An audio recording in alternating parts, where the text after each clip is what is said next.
Hello, recovering perfectionist. It's Claire Barton here, and I'm joined by the gorgeous Julia Coronado, who is a speaker and an empowerment and accountability coach and a million other things. Hey, Julia, welcome to the show.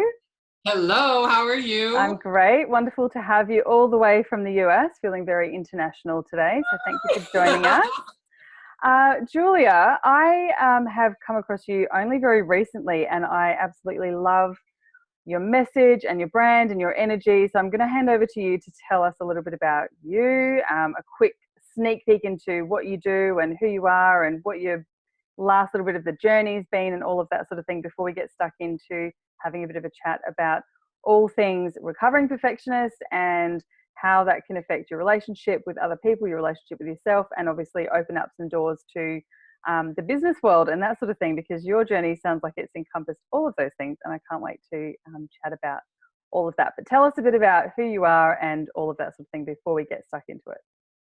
Okay, sounds good. So to sum it up, in overview, it has been a journey, and sometimes when you see it, you're like, it is a hot mess. But that is the beauty thing of the journey. So as a speaker, I have the platform and opportunity to reach lives and share my message. Share my mess, it has turned into my message. Yeah. And the accountability and the empowerment coach came in after I went through a really nasty divorce. I was married for 14 years. I have 6 children, which sometimes is so surreal to me.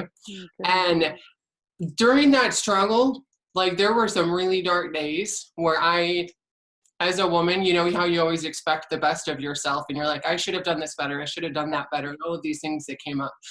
And so once I came out of that, I always had the vision that someday I'm going to be helping people. I just didn't know what that looked like. And then once I came through my divorce, people going through divorce or even a hard time in the relationship would reach out to me and say, okay, what is it that you did? And then that just evolved into the coaching business.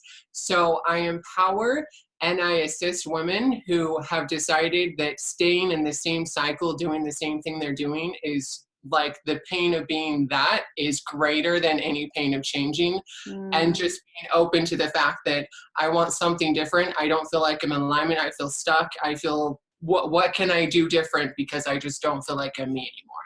Yeah. So, and that evolved into the divorce and domestic abuse. And I've become a trainer now for She Rose United. They are all about educating and empowering women and girls how to break the cycle of domestic violence and sex and trafficking. So it kind of all, right?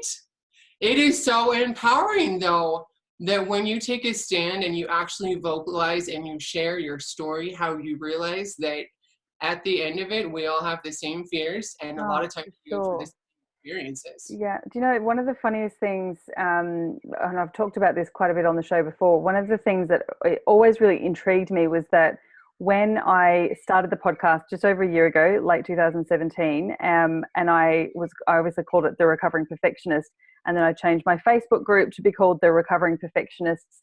People just were coming out of the woodwork like, oh my God, that's so me. And as soon as you can kind of put your hand up and say, been there, done that, got the t-shirt, I've got the battle scars as well, and it's shit sometimes and it doesn't work, but this is, where I've come from, and this is where, we've gone to, and all of that sort of thing, that it really does hold space, like without sounding ridiculous about it, it really does hold space for other people to go, oh, and you can almost feel that relief and that like breath out to go, oh my God, me too. Thank goodness someone else gets it. And the fact that you can say, I stuffed up, or this is what happened and it was crap, other people go, oh my gosh, yes, me too. And it just holds that permission for other people to be able to sort of step into it as well. It's beautiful. So I love that. I totally feel you where you're coming from with that. Absolutely. Very And cool. it's true, because it's women feel like they're in it alone, and that if they say something, they're going to be perceived as weak or that something's wrong with them. But once they have the permission to show up and be them, like beautiful things happen, because they're like, oh my gosh, they're like me. And then it almost forms a sisterhood, and it is so empowering to be like, wait, what? I can be me and still be loved. And it's just all the things that evolve and snowball from there. I love it. Oh, I've got goosebumps on my goosebumps. It's absolutely exactly what it is. And I think women have this very unique opportunity and ability to do that for each other. And it doesn't take, it's kind of a snowball effect. So as soon as one person sort of puts their hand up, like look at everything that's happened with the Me Too campaign, like everything has just changed in the last few months since that's been a thing, because it's held that space, it's opened the opportunity, and it's given like a platform for people to, wear their heart on their sleeve and actually come out and sort of talk about all of that sort of thing. So I think, everything, obviously that's a super deep and, massive thing, but right down to the littlest thing that says, you know what, I don't care if my kitchen's clean, or I don't do my dishes every day, leaves everyone else go, oh my God, me neither, I hate doing the dishes or something. So we don't all have to pretend like we live in these beautiful homes and, we're all completely got our shit together and all that sort of thing. So yeah, that's really cool. Awesome. Okay, so what I would love to chat about to start with, because I obviously, when you and I started talking, it was you were telling me about your amazing business and coaching women who are going through, as you said, tricky situations in relationships and that sort of thing. And the interesting thing to me that you were saying was that the perfectionist had a big like your inner perfectionist had a big impact on that. And we've talked a little bit about how perfectionism shows up in relationships as well as in the tough times in relationships to the external world and that sort of thing. So I'd love to just take a second to chat about that. And obviously you have been through it yourself, and now in a beautiful way you're able to help other women through that. So first of all, how do you, like if we say when you're actually in a relationship, in a marriage or something like that, how do you think perfectionism impacts that relationship or the family unit, or all of that sort of thing? Like 100% on all levels. Yeah. And here's has been my experience, is that as a girl, I mean, girls when they're young, they dream about one day when I'm married and my wedding's going to look like this and I'm going to have kids. And sometimes they're like, I don't want to have kids, but from a young age what you look forward to. And so then you evolve in the teenage and it's still in the back of your mind because you still want to be the princess, or you still want to be that kind of person. And then as it goes on and on and on, and then you get married, and then relationships it's like, oh, I should be doing more. Look at Pinterest, look at Instagram, look at all these people that have it all together, and they have, look at their kids, their hair's not all crazy, and their clothes are always clean, and that kind of thing where you have a vision that we're always competing with someone who really isn't showing their true selves all the time. How many times on Facebook do we see, oh, they're always well put together and everything, look, they're always happy. And then you kind of like are harsh on yourself going, well, I'm not like them. And in a sense, we're comparing their apples to our oranges and going, well, how come we're not the same? And so then you strive to be more and more and more perfect, or to control. This for me has been huge with perfectionism, is it's really an underlying fear of how we're going to feel when things don't go the way that we plan them to be in our head. Oh, for sure. Control is a massive part of it. And when I talk about perfectionism, I use it very interchangeably with being a people pleaser and a yes girl and all that sort of thing. But also we know that a lot of what we usually term perfectionism is actually avoidance. We're actually trying to avoid whatever it is that we're afraid of: embarrassment, failure, looking stupid, all of that sort of thing. But I think it's a really interesting point. So we talk a lot about body image and that sort of thing in regards to the media and social media and that sort of thing. But there's such a bigger part of it. It's not just, you look great, or you've got nice clothes, or your hair is always perfect. It's actually the whole implication that has, that you've got all of your shit together. You follow any of these people on Instagram, they've got it all, and anyone who's listening, I'm using air inverted commas here. They've got it all. They've got the gorgeous husband or the gorgeous partner. They've got the, beautiful looking kids who are always dressed in their label things, and there's no Wheat Bix dribble down the front like my kids have always got. They've got the nice house, the nice car, they go on holidays, they go shopping, they buy things, they have great friends, they drink coffee and sip wine and all that sort of thing. Like, it's not just about the look, it's about the story that we also have in our head. Like you said, we've got this story, this lifetime worth of story. So you see one photo of someone, you've got their entire story mapped out in your head. And unfortunately, there's not, I think there's a big kind of movement and a bit of an uprising of people actually going, yeah, I've got my shit together, but also look at this mess over here in the corner. I think that's really beautiful, but there's definitely a tendency that we have to make up these stories about the worth and the I'm not I'm not as good as that person for whatever reason. It's not just about looks. It's the whole perceived story that, we kind of add to all of these things. So I think that's a really, really big point. Absolutely. There's a woman that I actually met. We were having a conversation and we are talking about social media and how she's using her personal page and stuff. And I said, so what kind of things do you post? Now, mind you, she sells cleaning products that are like all natural. And I said, you ever do like real life pictures? And she's like, oh, I could never do that. And I was like, because she's like, I don't want to come off salesy and this and that and the other. And I said, well, salesy. She goes, well, yeah, because then if people saw what it was like, and then I'm saying about my product, and I'm like, but people can relate to that. Yeah. Or you ask them, mothers, what are your concerns? Well, people don't want to talk about their concerns. I said, just because you don't talk about it doesn't mean it's not happening. And I think like when you're talking about the Me Too movement, that's a powerful thing that now we're opening up and having that conversation. And where I like to take it now is, okay, no, this is an issue. So what are we doing about it? Yeah. Taking action rather than just sitting in it. It's, okay, this is an issue. How can we teach our daughters? How can we reach out to friends and give them permission to just be them and own their story for whatever it is? Yeah, beautiful.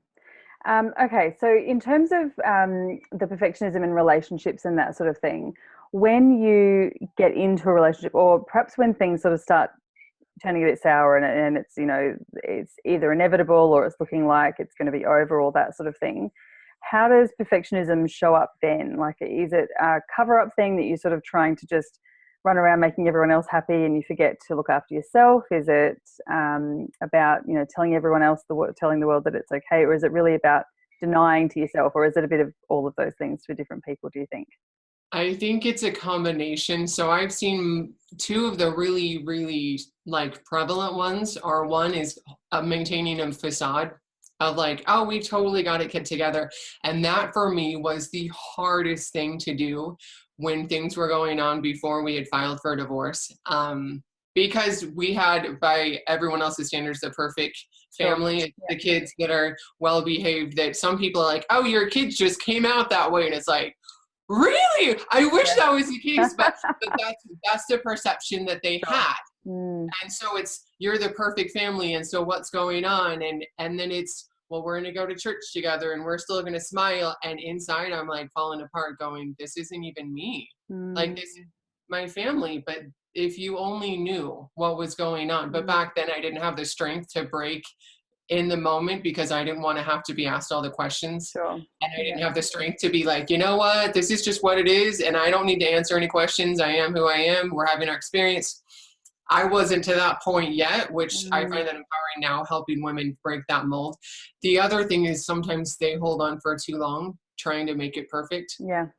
Trying to conform to however they think, if I just did this different, then it'd be better. If I just did this, and sometimes it's not meant to be. You're there to learn something and then move on. But the letting go, when you have this idea of, this is what I committed to, and so I'm going to do it regardless because it needs to be perfect. No, there's power in being able to be you. Oh, for sure. And it can be the most confronting, because I think I've had this conversation with a lot of people before, that when you have these opportunities throughout your life or your business, where whatever it kind of applies to really sit and reassess your values. And I've always find this it can be quite confronting, because when you actually sit with it and you completely reconnect with your own values and what's really important to you, what happens next is that you realize where the gaps are. And when there's gaps, you want to fill them, and filling them might mean doing something that makes you really friggin' uncomfortable. Right. And in relationships especially. So if you have, you obviously go through life and you have all these things, you get married and kids and change jobs and move house and all that sort of thing. And that sometimes just kind of sits on top of values, and the values are like, that's really important, but right now I can't focus on that. And when you get the time to actually reconnect with that, and then you go, oh shit, I haven't connected with that, but it's really, really important to me and I can't change. I'm not changing that. That's part of who I am and that sort of thing. And you look around and go, well, that doesn't fit, that thing I do, that thing that they do, and the way that we do this thing, it doesn't fit with me. And I can't go back to being okay with it, or I can't go back to ignoring it. Then precipitates a thing that you have to do, and that's scary as hell. Mm-hmm. It's really, really Well, scary. so when that happens, that for me is like the perfect opportunity to say, what one step can I make in this moment to change? Mm, And it doesn't have to be big. It doesn't have to be like, okay, say for instance, let's just use, say, women around the house with the house being all crazy, right?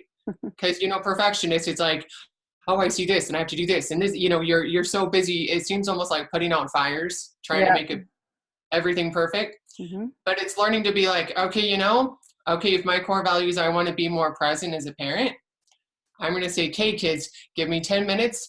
This is what I'm going to focus on, because after that, it's really important that I'm fully present with you guys. So it's taking the step to get something to start the process, but to really save space and Mm, communicate, this is my core value, because then you're accountable. yeah. You're not, okay, kids, well, later and later and later. And kids, they never forget. And No. if that is like what your core value is, then this is what I'm making time for. Absolutely.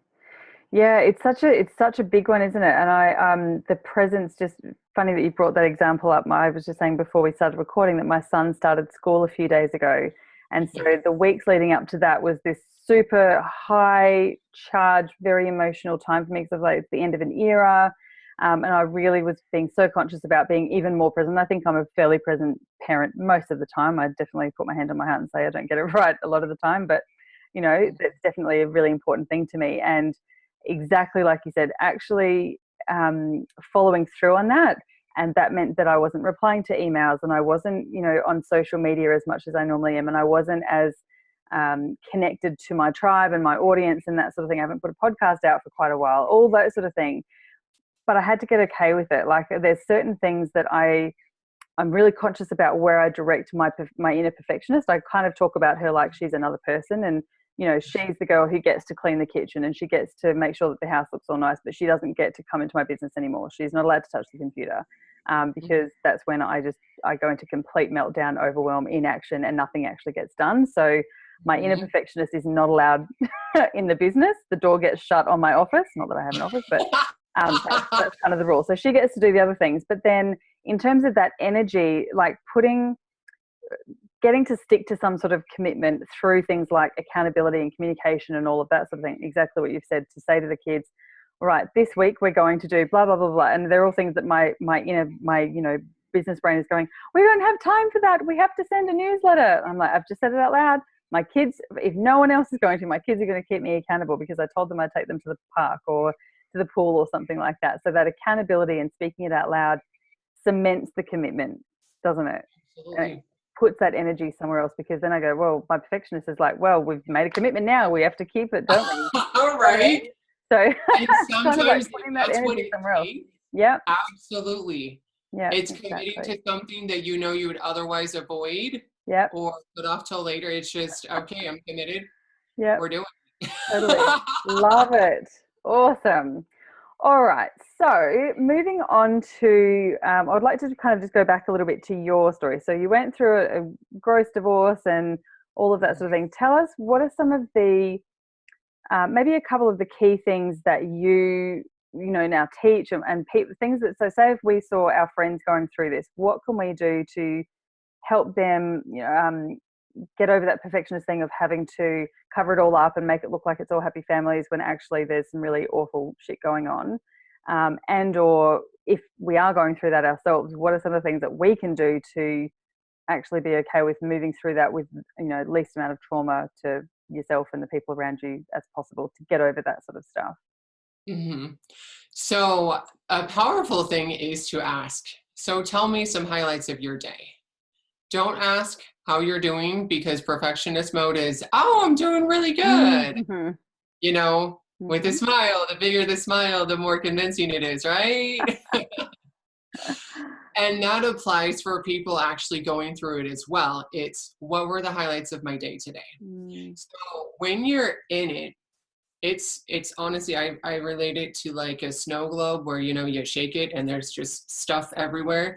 And that's really what your world feels like, is every sense of security that you had. I mean, when you get married, you assume it's going to be forever and you're going to grow old together and, raise a family or have some kind of life experiences together. And now suddenly you're like, I don't know financially where things are going to be. I don't know, where are we going to live? What does this mean? I'm going through the internal stuff with the emotion, not knowing what's going on and what it's going to look like. And now if you have children, it's just magnified because now the kids are wondering what is going to happen. And how much do you say? How much do you don't say? There's all of these things. And it's tapping into the one thing that if you can in the moment be like, hey, what were the highlights? Yeah. If that's something as simple as getting out of bed and taking a shower, like when you're amidst it, when it's like the darkest of darks, that's an accomplishment. But if they're in a like, oh, my day was just horrible. Okay, that's why you don't ask, how was your day? Just what were the highlights? What were some highlights of your day? The other thing, if you have a friend going through it, or if it's somebody, like if you're personally going through it, is to be like, you know what? I think you're pretty awesome and I love it. Just hearing that without any attachment that the person has to reply, or if you're the one looking in the mirror saying it, it gives yourself permission to be like, okay, I may not feel like that, but there is hope. Yeah. That's something I can believe. And it's so meaningful. Okay, for you and I can say I've totally stalked. Is it stalking when you disclose you did it? I don't know. Totally lovingly stalking. Gentle, non-creepy stalking, sure. Well, now that it's all out there. So I totally went and I stalked like your Instagram because I'm like, oh, she's so fun, and trying to get the pictures and the story that goes along with it. And if I was to be like, you inspire me to be fully present. I don't have to know you. And for me, that is a true compliment. And how when you hear that, you're like, oh, that makes me kind of feel good. Like it's doing that to yourselves and really doing that to your friends, just holding space for them to be them and not say, oh, so how's the divorce? Because don't bring up the stuff that they already know. They don't know all the answers to right now. Yeah. Oh, I love it. Awesome advice. Thank you. Hopefully not too many people going through it right now, but yeah, it's definitely a reality, unfortunately. So yeah, I think the relationship thing, and we have talked a bit about, we talk a lot about, we've had quite a few people on the show talking about perfectionism in terms of things like body image and, self-love and self-care and all of that sort of thing. So it's really interesting to see sort of how it actually impacts in a relationship and in the breakdown of a relationship. So I think that's really, really, really interesting. And I know you've mentioned before, but I'm really interested to talk about that more kind of like the next step. So once the dust is settled and it's all said and done, and you're kind of starting to get a bit of your identity back and, work out what's important now and all of that sort of thing. How did it work for you in terms of all of that stuff happening? And then, you mentioned from the mess, you found the message and you found that empowerment for yourself, and also now you're able to support other people. So how did that kind of translate into starting your own business, and what was that kind of process like? So that too was a hot mess. Do you see a theme? No, I'm just kidding. With the perfectionism, because there was a lot of self-doubt that I look around going, okay, well, my association and my belief surrounding what a coach, what a mentor looks like is you see people who've been doing it for 10 years, who have like the amazing website and have a huge following and all of these different things. And so it was shifting. So this is something that I do when I'm working with clients, is to shift one word is huge. If you go from why to how. So why keeps people stuck. Why did this happen? Why does this? Why la la la? Why am I doing this? Why? And so you have this like continuous cycle, but it's how. How am I going to do this? How am I what do I want to do? How do I want to put myself out there? In which way do I want to serve? And so it's like, okay, first step, okay, let's get a business license, and then of course perfectionist is like, well, we've got to come up with the best name. Yeah. And so I kind of for like branding a week, and an amazing logo and all the colors. Yes. Yes. And finally I reached out to a friend and they're like, why are you overanalyzing this? It doesn't have to be perfect. And so it was like that day I actually got on a call with a bunch of friends and I'm like, hey, here's my vision. and they're just like, really? And like within 5 minutes, boom, here it is. Yeah. And we're like, woo! But just breaking through, going, okay, and then this is the next step, and really just breaking it step by step. That's how the business, you're not going to be overnight success. Is it possible? I'm sure it is, but for something that's going to be sustainable, it's taking one step at a time and breaking it down into bite-sized pieces, and letting go of it needing to be perfect right now, because the journey is perfect. That is the masterpiece, is in the journey. Is the little milestones that when you look back going, 6 months ago, I was scared to take action, and look how far I've come in 6 months. You know how that goes. My own heart completely. I'm definitely a big fan of breaking it down and, you know, making it into bite-sized pieces, because I know it can feel so overwhelming when you think you've got to start a business, you've got to come up with a name, get a logo, get a website, get your social media, work out your messaging, work out how you're going to blog. Like, there's a million different things, and traditional business startup courses teach all of that stuff, and it is overwhelming and it's crazy and it's completely friggin' unrealistic, and it kind of makes me a bit cranky when I see things like that, actually, because it's for most people, unless you've got heaps and heaps of money and heaps and heaps of time and zero else going on in your life, it's not actually attainable. Like, it's not, no one has that much money and that much time to just get it all completely schmick and perfect from the start. But also, you know, in the first couple of years, I worked with a heap of people, and my perfectionist was like, oh my gosh, why didn't I have this at the start? I wish I'd known this person when I first started. I wish I'd paid the money for this when I first started. But then, you know, 5 minutes later, I'm like, actually, it would have been completely pointless, because like you said, the journey, and I'm not a huge fan of the word journey, but it's totally the only way to talk about it, really. But that whole process of startup and trial and error is what actually makes you successful. Without going through that process, you can't work out who you want to work with.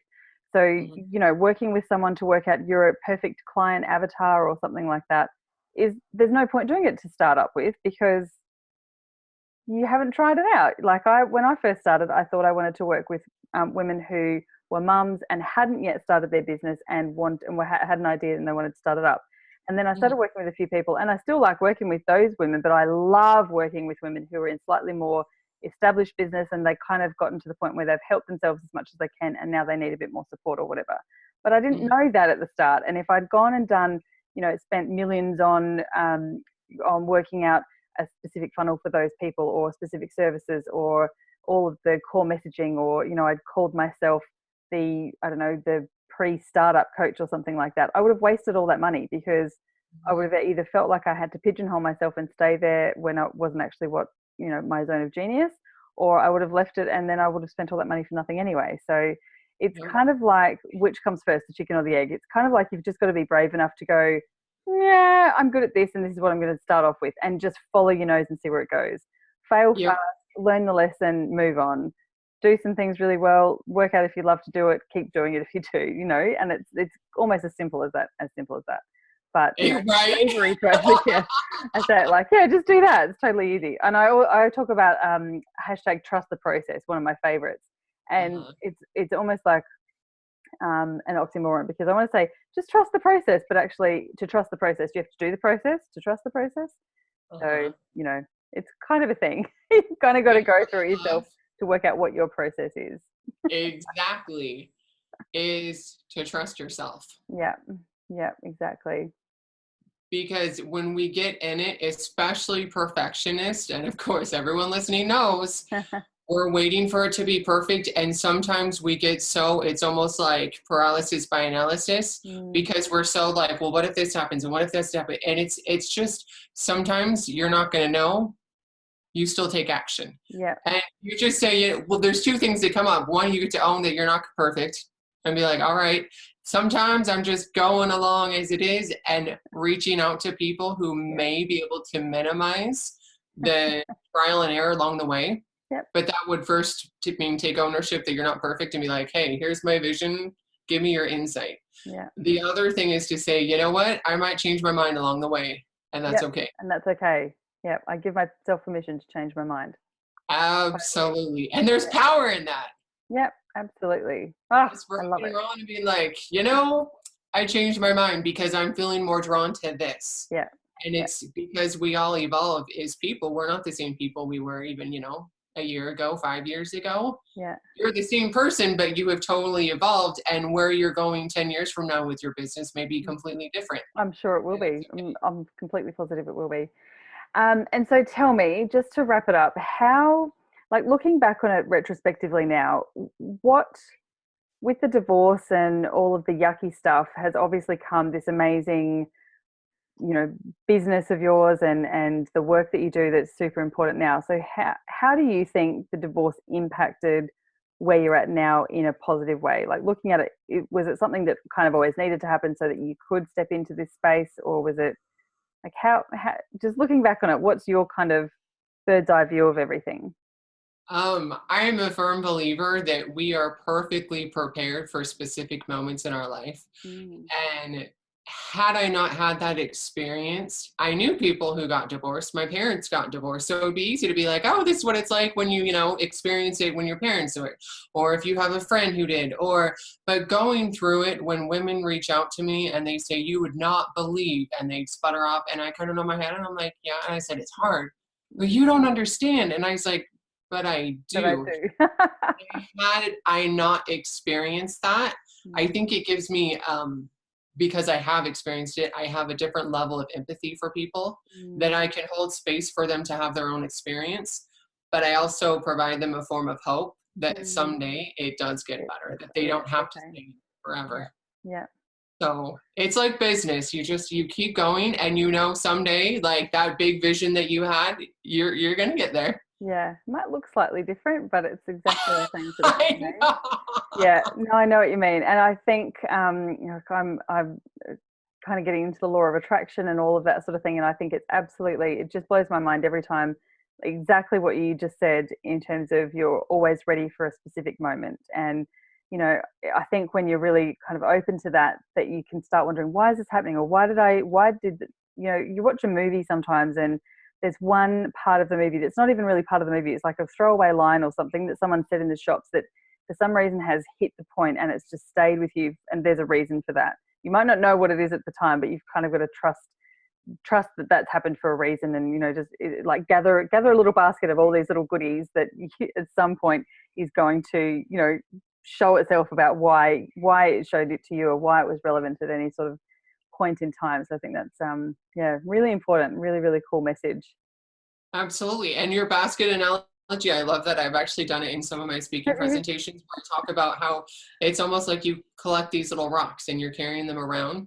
And part of the process of empowering yourself is learning to let go of the rocks that don't serve you, and acknowledging it, being like, you know what, this is part of my journey, but I don't have to care. It's not my responsibility, and it's no longer my story, and being able to drop it and pick up new ones along the way. So I love it. I've literally spent most of this conversation with goosebumps on my goosebumps, because it's just so much of it. I just totally love it. It's exactly aligned to exactly what we talk about. So that has been such an amazing chat with you. I'm sure we could sit here and talk for hours and hours, but for anyone who wants to get in touch with you or learn more or connect with you, what's the best place for them to do that? So you can find my website at uplevelcoaching.com. And if you search Uplevel Coaching on Instagram, see, I get to practice being better. I kind of let that go because my primary focus was on presenting and doing other things that were live. So Instagram, YouTube, I have a YouTube channel, just search Uplevel Coaching or Uplevel Coaching on Facebook. Great. Awesome. And all of those links will be in show notes as well. To wrap up, what are your top 3 kind of takeaways? What are the things that you want everyone listening to get, understand, know about the perfectionist in the relationships and the perfectionist in your own self-worth and in starting a business and all of that sort of thing? What are your top 3 gems? Top 3 gems. So the first one is to trust your gut. And as soon as you get that gut, just make the decision, make the commitment.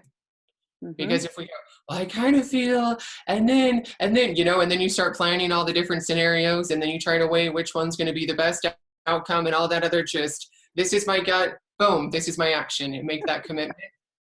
You're laughing because you totally know. I'm just like, oh my gosh. I've been peeking on you. It's so true though. Like it's that, learning to be okay with not having to be, plan B, D, C, D through G. Mm-hmm. Just learning that you will be okay and letting go. Mm. The other thing is giving yourself permission. Always Yeah. giving yourself permission, regardless of what that looks like. If you're angry, be like, you know what, I'm angry right now, and acknowledge it, because once you actually acknowledge it and then say, that's not really working for me, or I don't want to be angry, you can let it go, but give it a voice instead of trying to suppress it to be like, oh, but I've got to be happy. Just, I'm really angry right now. And be like, Yeah. and that felt good to say it. And then move on. The permission for the feelings. This is a whole other podcast, but we've talked a lot about giving yourself permission to feel the things like anger, sadness, disappointment, and that sort of thing. And as I said, that's a whole other thing, but definitely something that is a massive part of women and women who identify as perfectionists or recovering perfectionists or whatever, because when we were kids and throughout our life, it's not been very attractive, or it's not been a nice thing to be angry. So we just go, oh, I'm feeling angry, but I don't know what to do with it anymore, and I'm just going to put a smile on and call it happiness or something, call it excited, something like that. So yeah, I think it's a massive part of exactly everything that you've talked about, is to actually acknowledge and let yourself feel those feelings, and find your posse, find your tribe, find someone who will be there for you, who doesn't judge and doesn't ask say, how's the divorce going questions all the time. Like, they're actually just, making sure that you're cool and all that sort of thing. So I love it. I've absolutely loved chatting with you. I'm so glad that we connected. Thank you so much for coming on the show, Julia. Well, thank you for having me. It was great to chat. I will talk to you again very soon, I'm sure. Sounds good. Okay, bye. Bye.